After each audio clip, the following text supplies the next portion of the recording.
Welcome, one and all. This is Recovery Dharma. My name is Julia. I am so happy to be here today. For anyone joining us for the very first time, in the Spokane Sangha, we take Buddhist themes and we explore them for the entire month. It's a wonderful way of looking at Buddhism from the perspective of not only the basic foundation of the Four Noble Truths and the Noble Eightfold Path, but all of the other aspects of Buddhism that make it such a rich and philosophical approach to life, to recovery, to healing. And so this month we've been exploring something called the Eight Worldly Winds, and these are four pairs of opposites: pleasure and pain, praise, blame, gain, loss, fame, and disgrace. And what I've been doing is talking about these larger concepts and bringing them into maybe smaller, more nuanced points of view as a way of really inviting us to basically look at how dualism, how paradox, contradiction, opposites manifest in our lives. It's really easy at times to see it out there in other people and in other situations. But the Buddhist practice is all about using what's external to us as an invitation to examine what's going on internally. And so that's what we are going to endeavor to do this evening.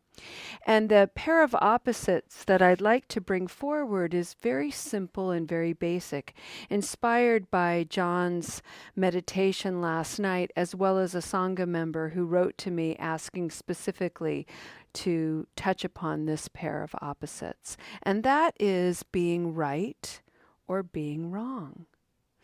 And I'm sure all of you are just like me, which is that you're always right and you're never wrong. And it's laughable, so we have to laugh at it, right? So let's do that. But here's the caveat.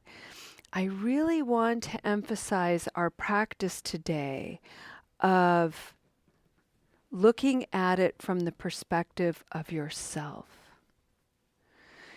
We often come into conversations about right and wrong when we're interacting with another person.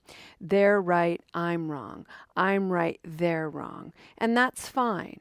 But for the purpose of this reflection this evening, I'd like you to really try to see where right and wrong live within you. And the reason why I'd like to do that is Buddhism teaches us that the more we can understand ourselves, the conditions that shape and frame our experience, the easier we can understand others. And I think that's a beautiful thing to offer to another person, is understanding, presence. And both of those things, understanding and presence, suspend notions like right and wrong, because I recognize that pair of opposites lives in me and by extension lives in everyone. But how does it live in me? And the place to begin this reflection is to examine the conditions. So I'd like to invite us to settle into the body as a condition. And just take a look at your body.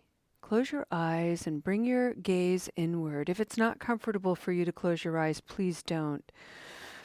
But maybe turn your gaze downward, maybe find something beautiful to look at. And keep an inward gaze. Keep your attention on your own body. And by that act, see what arises for you. Is there a story? Is there a feeling or a sensation in the body that's grabbing your attention? Is there a mood that your body is beginning to whisper and let you know about?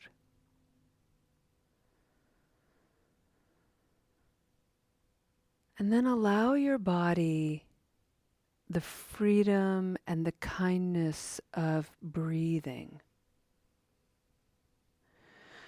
Breathe in a way that is fully intentional.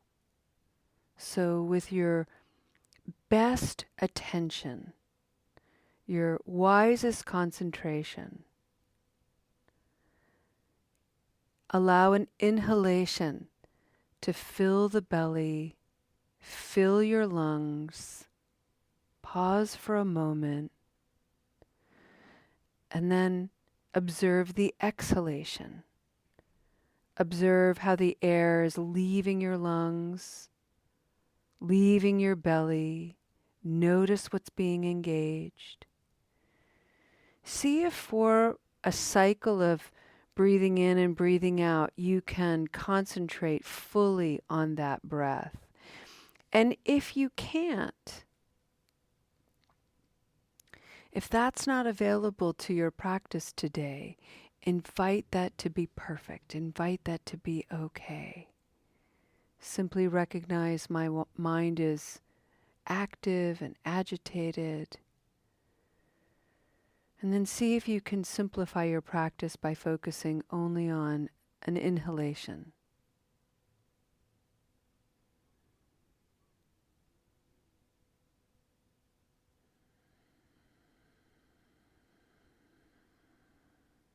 Let that be good enough.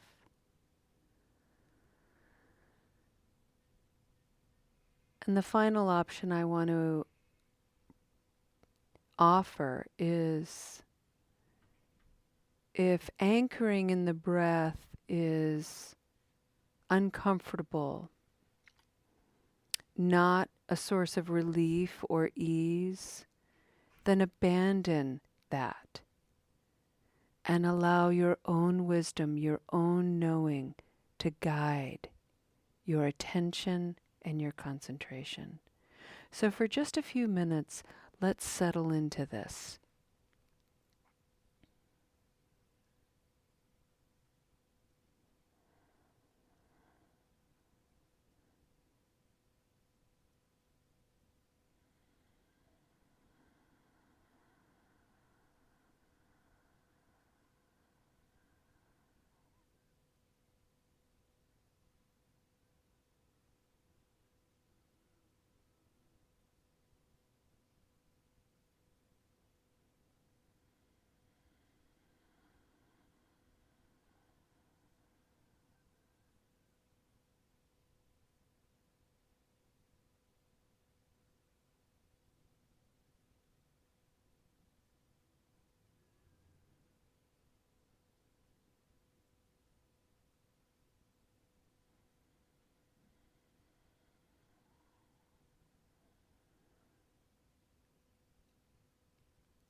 Friends, what we are endeavoring to do with this particular reflection and this month-long reflection on the 8 worldly winds is to cultivate something called a growth mindset.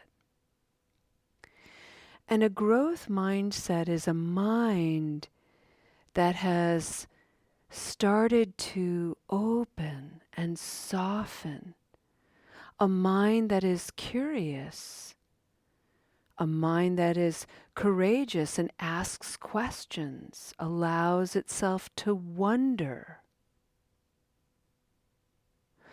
A mind that is able to look at conditions, at conventions of thought, and ask, I wonder when I started believing that. Do I still believe that? Is that thought serving me well?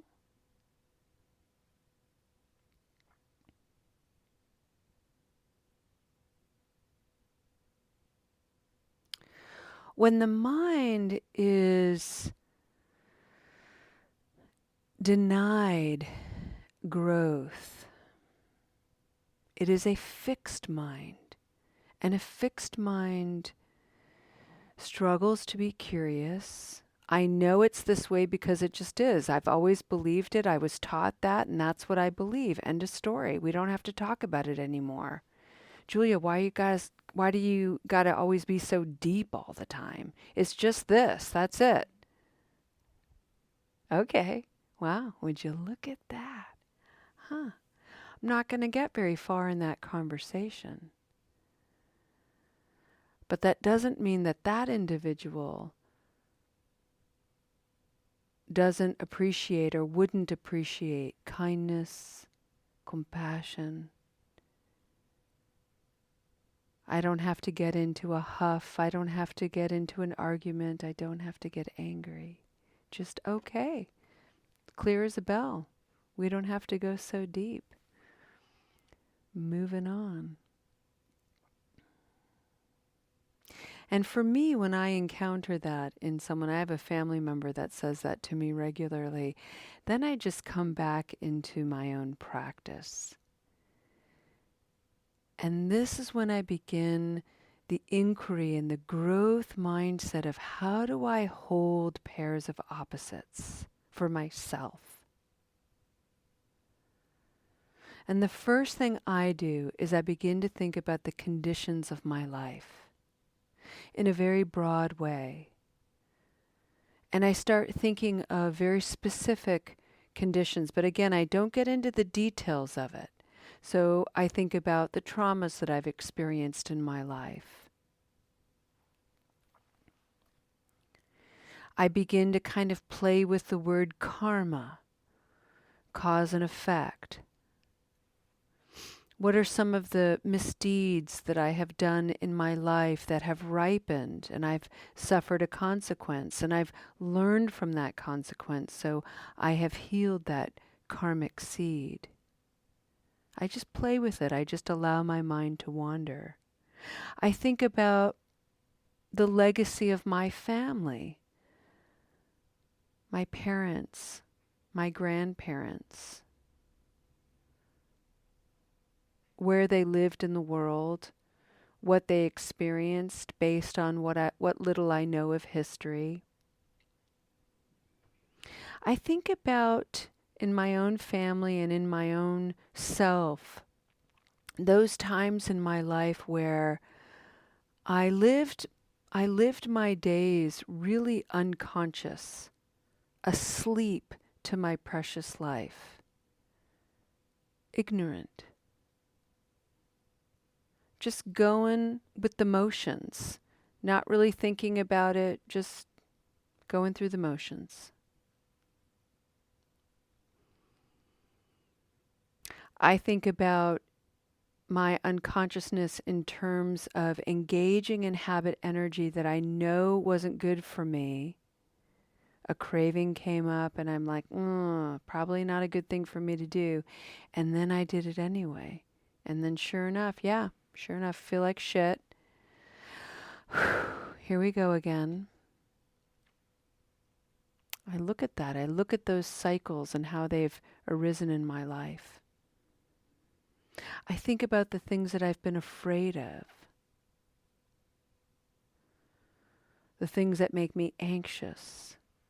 I think about how oftentimes when I'm scared, it manifests as anger.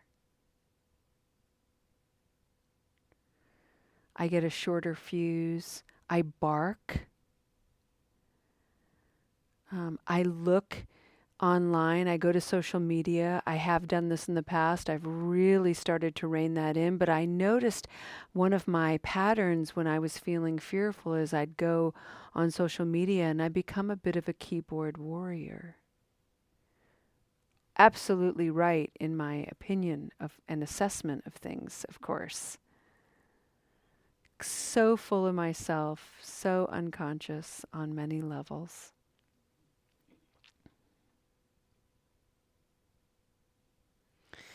I think about my brain function in general, and I feel very grateful for having a reasonably healthy brain. I feel very grateful that while I know and have experienced depression and anxiety in my life, it's never been chronic. I don't have a serious mental health issue that creates psychosis.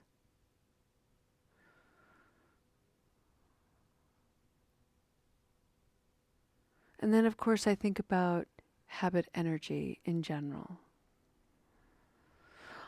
Each one of these things is a condition that has shaped my life, who I am, what I think, what I believe,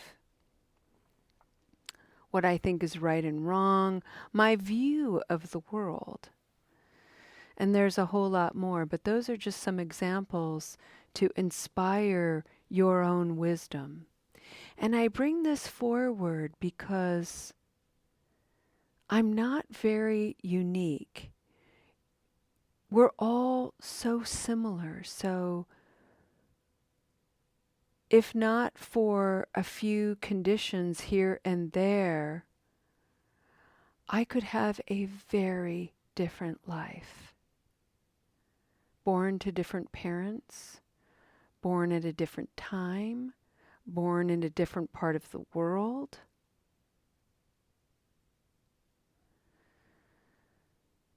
If I had had different experiences, childhood traumas, my life would be very, very different. And those differences would shape my capacity to hold and to tolerate duality, opposites.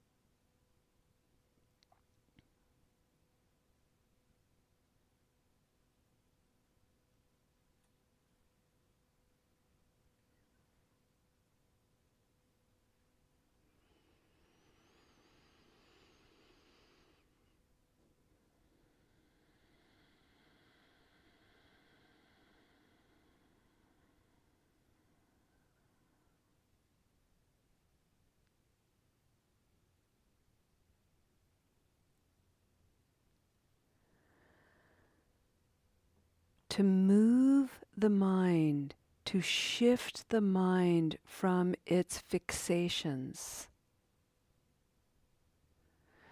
and to nurture a growth mind. The body has to be calm and safe.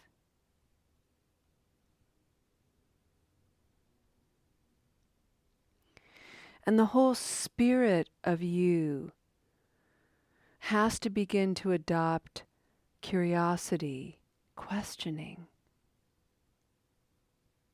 wonder.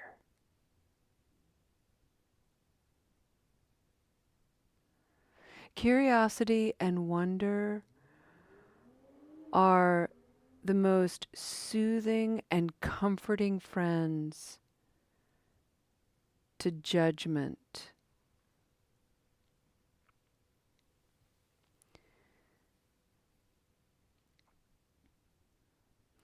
And so if you are working with someone, if you are trying to relate to someone, I should say, where you really have a difference of opinion,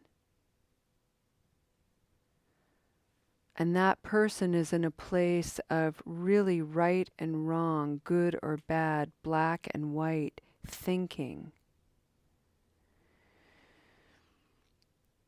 the conversation has to be really limited and gentle, because that individual may not be ready for growth yet.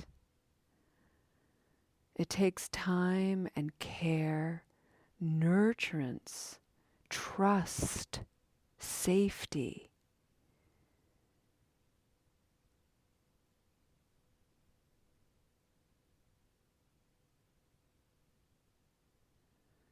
For a lot of people, if you open up the door to the mind and to their thoughts, anything could happen, and that's a frightening thing.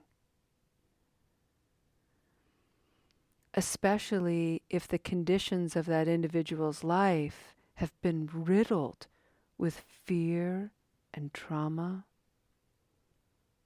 abuse or neglect.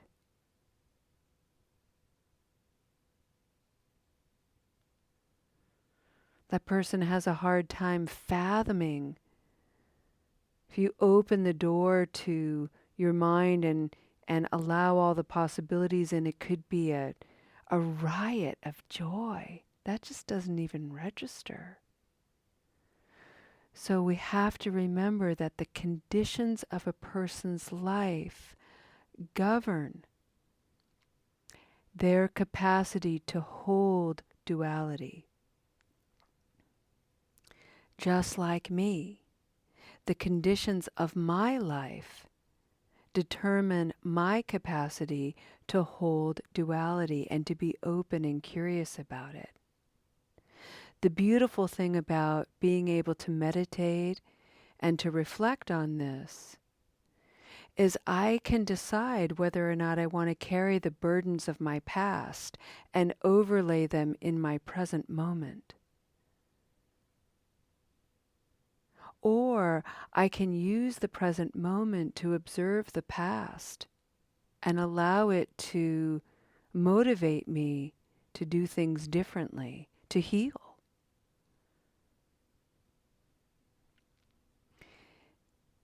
And when I do that, my resilience grows, my capacity grows,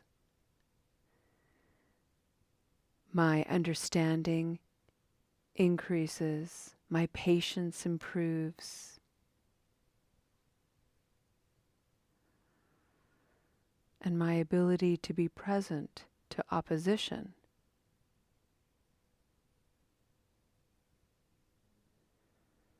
is undaunted.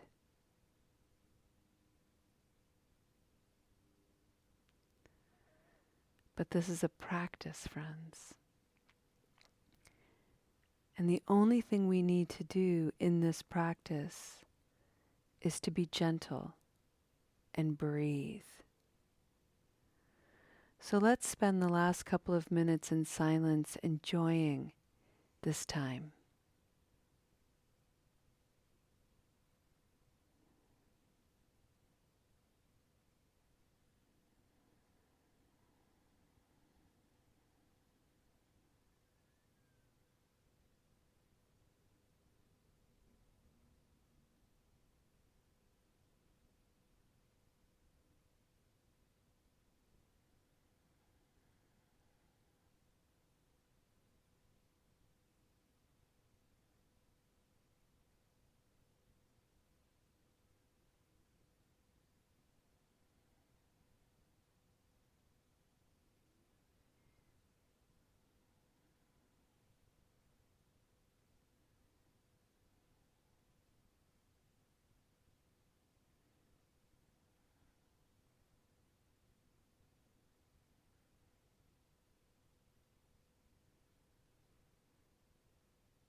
Alrighty, let's go ahead and end our practice today with a dedication of merit.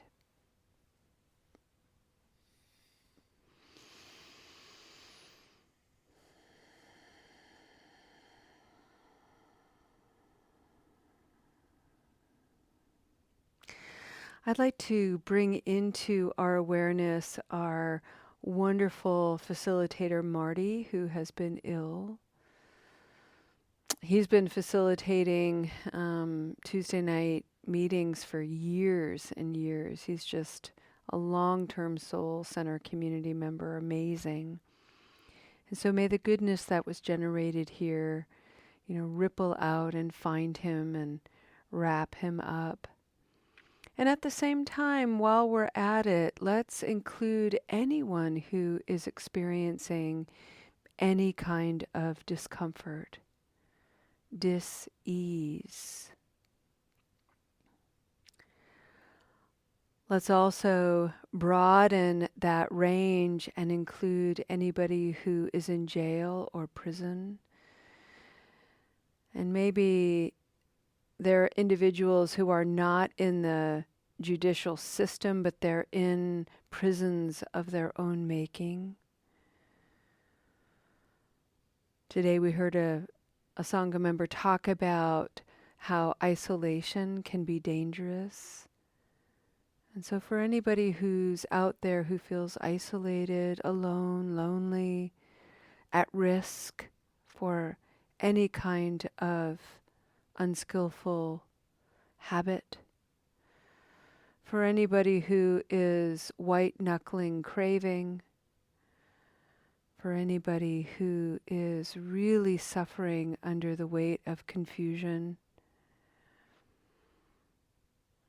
may we just take a moment and remember that if not for a few conditions, I could be that individual. So breathing in just like me.